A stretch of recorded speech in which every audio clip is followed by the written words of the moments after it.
לדרך.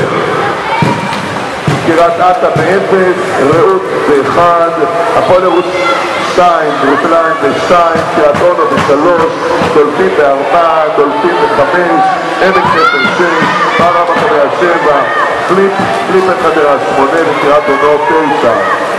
וכרגע מובילה במסלול שחר מנחם שניצחה את המאה במסלול מספר 1.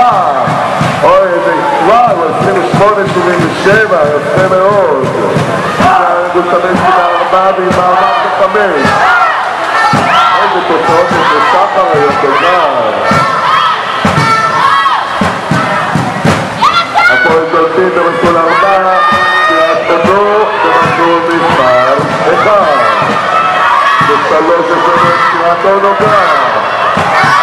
רעות ב-1, רעות ב-1. ב-6 1,000 מטר.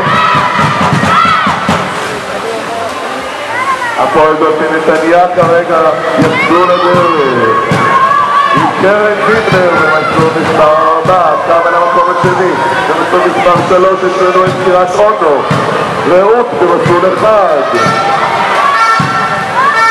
במסלול 6 יש לנו את עמק חפר, תראו איזה קו על המדליות. במסלול תראו את מורץ הפועל ירושלים שמצמצם את המדליה, דולפין עם שיקלר כרגע.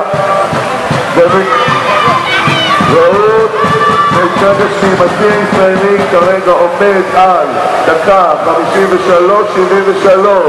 האם יש לנו סיכוי לשיא ישראלי? תראו את שיקלר איך היא חותרת. האם היא תעשה 53-73 דולפין נתניה? כמעט 54-13 לדולפין. כמה למקום השני זה מסלול מספר יש! כן, הקבוצה של רעות שנייה, שלישית, קריית אונו, עמק חפר רביעי, ירושלים רוני גומז סוגרת במסלול מקום 50, דולפין השנייה, שישית, יפה מאוד, איזה קרבות.